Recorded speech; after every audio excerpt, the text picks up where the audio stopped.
and welcome back to Wild World for this one-off spring special. It's almost exactly a year ago now that the very first episode went out, and I'm not sure if at that moment in time any of us could have predicted exactly what 2020 had in store for us, but also how much we would all turn to nature to find a sense of calm and healing and a space where we could find solace.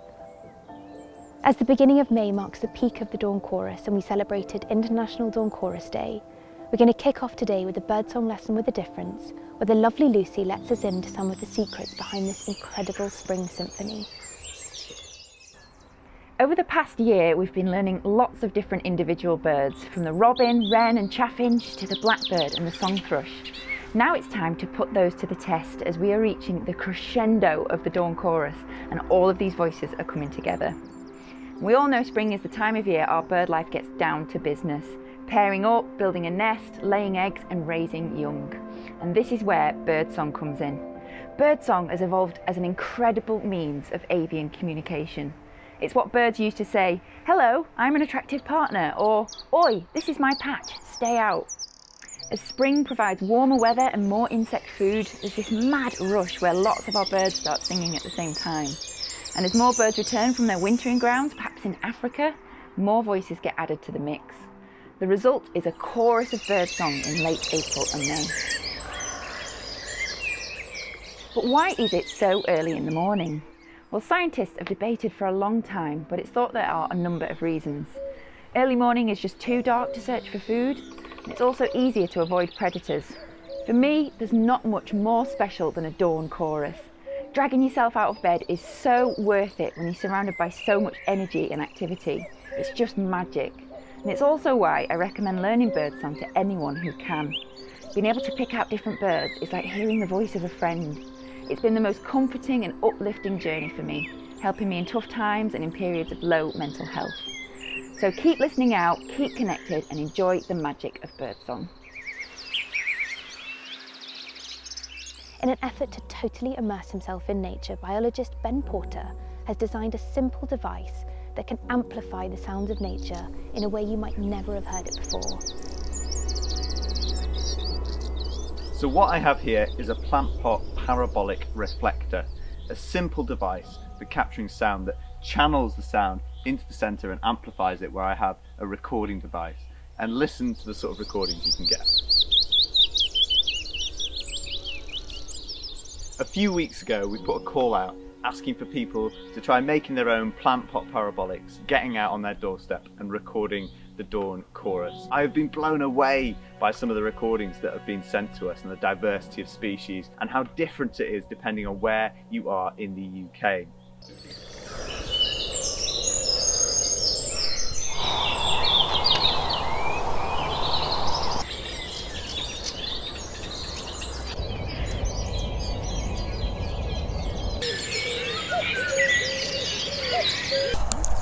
Nightingale.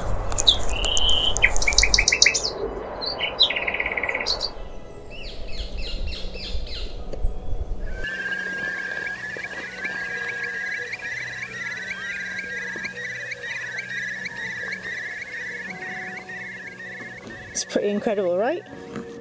And now we're going to head to the Knepp Estate, a groundbreaking rewilding project that has seen the return of some incredible species. And we're going to hear what the Dawn Chorus sounds like in a place where nature has been given some space and a little helping hand to recover.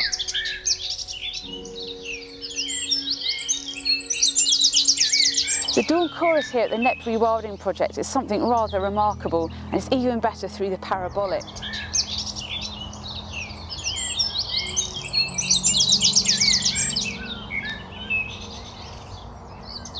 We've been really fortunate to see a huge explosion in the number of birds here at Knepp, following a resurgence of scrub and more natural habitat coming back after intensive farming. One of our jewels in the crown is the Nightingale, which you can hear behind me. It's a red list bird that's seen a 92% decline in the last 48 years. But here at Knepp, in just over 1,000 acres, we have over 28 nightingale territories. And we've also reintroduced some species, including the white stork. They add a very unique voice to the chorus. Lucy, who is working for the White Stork Project, is in situ near the stork nests and is capturing the clacking they make as they clap their bills. That's part of their display, and they do that as part of their pair bonding, and they'll do it each time one of them comes to the nest.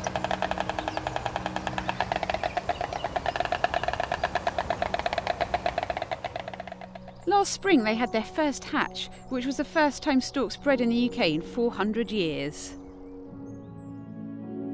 We've been rewilding the estate here since 2000, allowing the scrub to develop with the influence of the large herbivores, reintroducing species that work with the land. And to see these developments and hear the crescendo of the dawn chorus shows that this kind of thing really can work and our landscapes can recover. It shows us just how noisy nature should be.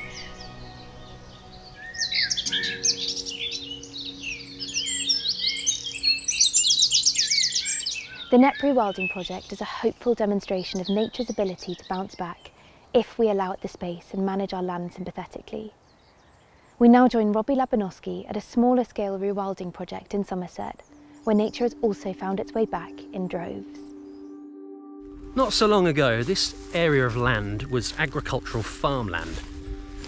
But a few years ago, it was donated to the Woodland Trust to be turned into a wildlife haven. Local volunteers helped plant thousands of trees. But the focal point is the wildlife pond that was dug here. Since it appeared, it's attracted all kinds of animals, including, of course, amphibians. And I don't just mean a few.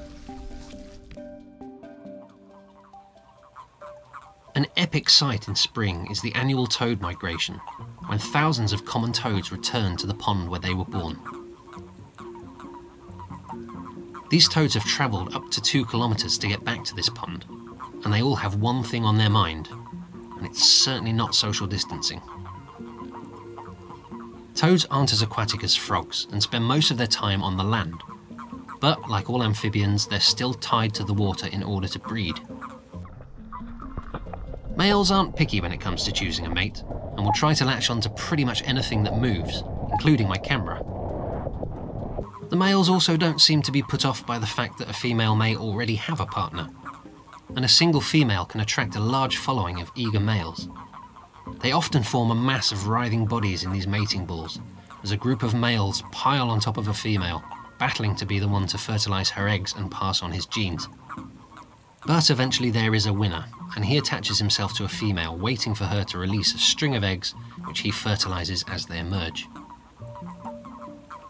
The long strands are wrapped around vegetation and look very different to frog spawn.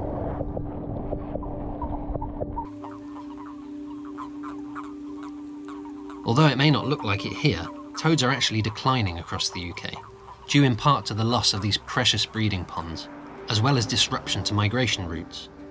And roads are one of the biggest problems. It's estimated that around 20 tonnes of toads come to a squishy end on our roads each year, largely during these migrations. Luckily, in many areas, local volunteers have stepped in to help, patrolling the roads in the evenings at toad hotspots on these migration routes. This year, our local nightly toad patrol helped nearly 700 toads to safely cross the road, unsquished, on their way to the pond. So, if you're interested in helping out toads in your area next spring, get in touch with your local reptile and amphibian group and find out about becoming a toad patrol volunteer. The toads can use all the help they can get. It wouldn't be a wild world without checking in on Billy and his badgers, and as he's been settled in a new home for the past few months, he's had his local wood rigged up, so we're going to check in and see if he's captured any new inhabitants. Living next to a woodland valley, nothing shouts the arrival of spring better than the eruption of wood anemones, bluebells, and carpets of wild garlic. I won't deny that this layer of life in the woodland is something that I used to overlook. But now that I've been walking through here every day, I've gained a new appreciation for this floral display and have become tuned in to the subtle changes as more and more colour bursts into view on my daily walk. But something bigger than bluebells has been grabbing the majority of my attention over the past few weeks, and I'm sure you won't be surprised to hear that it's a mustelid. has a black and white striped face and likes to live underground. Badgers. Back in the very first series of Wild World, I became a little bit obsessed with a group of badgers living behind the garden of where I was spending the first lockdown. And now, 1 year on, I've moved, but I haven't been able to shake off my fixation with badgers, and I found a whole new family to keep an eye on with my camera traps.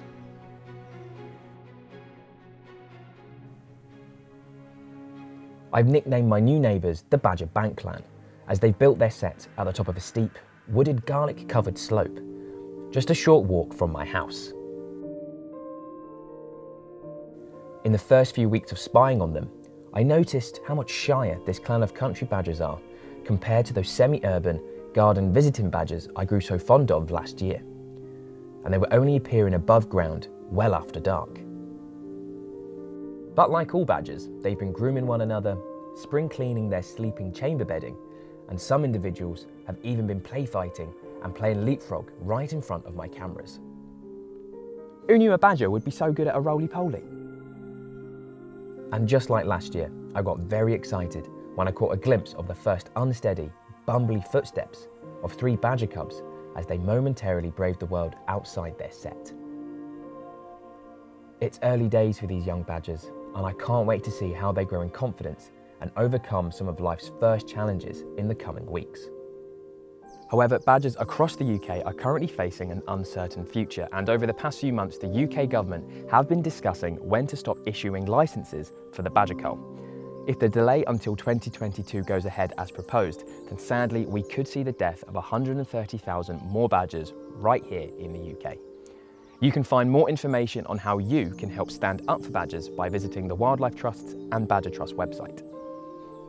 In the meantime, well, I'm going to keep my camera traps rigged up in this woodland, and I can't wait to watch these little wobbly badger cubs grow up and learn how to do all things badger.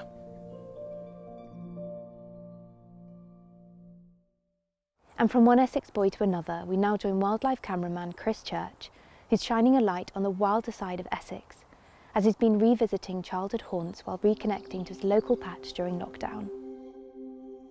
Essex, put on the map for Towie, Botox boutiques, lip filler, and of course the vajazzle.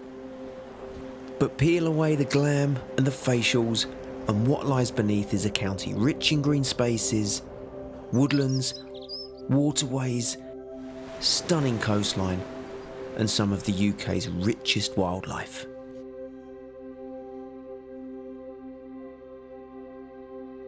As a wildlife cameraman, I'm used to travelling and constantly being on the go.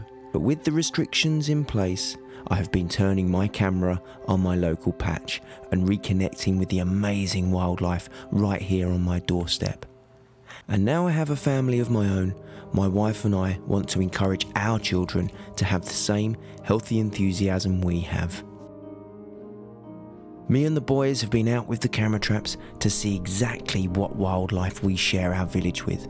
And to the boys' surprise, there's been loads. And what a joy to see the excitement on their faces. Let's see what we can see. Is there anything going to come up?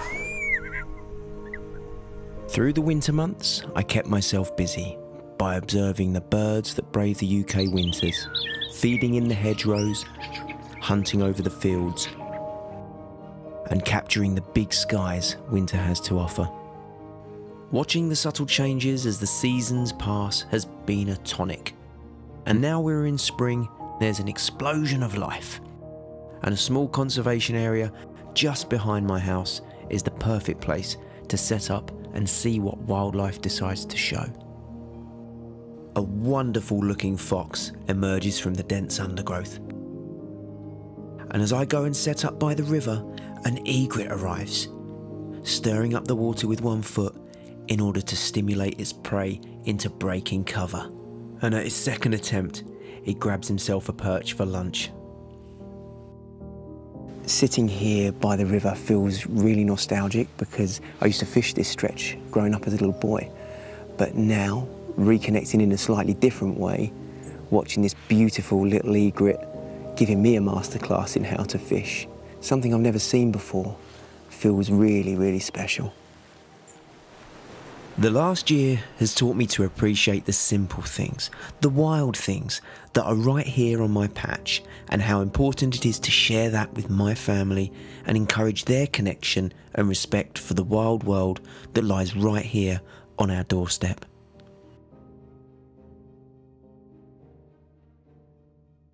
In winter we met Rachel Bigsby and the fulmars that captured her imagination as they were returning to the White Cliffs of Sussex. Now we're in spring and the cliffs are busier than ever and the fulmars have new neighbours.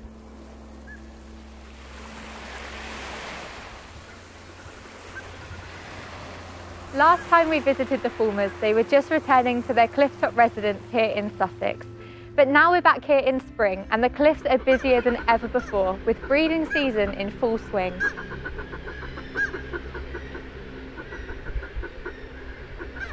Over the past few months, I have been spending early mornings and late afternoons here on the cliffs, watching as the number of seabirds has been building, observing their behaviours and watching them in beautiful golden light. Fulmars are monogamous birds, creating strong bonds with their life partner. But it's a different story for the juveniles who are yet to pair, and this can cause a ruckus among the couples as the juveniles approach females fiercely defended by their male partner. Teetering on the cliff edge, establishing a good nest site or scrape has been shown to improve breeding success, encouraging more defensive and protective behaviour from the male fulmars. And at this time of year, there is even more competition for space, as black-legged kittiwakes join the colony to prepare their own nest sites as their prey species also move northward, and their housekeeping is a little more dedicated than the fulmars. Both male and female construct a bowl-shaped platform of mud and grass, seaweed and other marine vegetation, sometimes even including feathers. The males arrive ahead of the females to claim their previous nest site and begin displays as females arrive. Male courtship display involves extending the neck, then bringing the bill to the breast and quickly raising the bill skyward several times. Unmated females in search of a mate are attracted to the males engaged in this performance, called the choking display. Males also give this display when they exchange duties at the nest and when coming into conflict with other kittiwakes at other nest sites. Watching the fulmars and the kittiwakes residing side by side at this important time of year, both engaged in mating and preparation for the next generation of seabirds, has been an amazing thing to observe.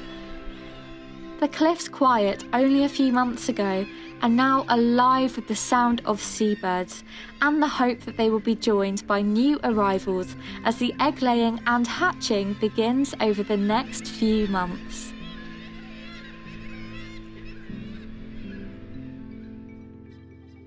As the world is speeding up again and life is becoming increasingly more busy, don't forget to keep connected to your local patch. Remember what nature has meant to you over the past year, and do what you can, large or small, to protect the nature on your doorstep.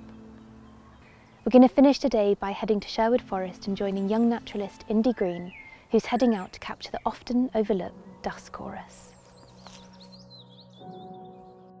Heading out just as the sun is setting can often feel like a bit of an adventure, because the Dusk Chorus is often just as loud as the Dawn Chorus.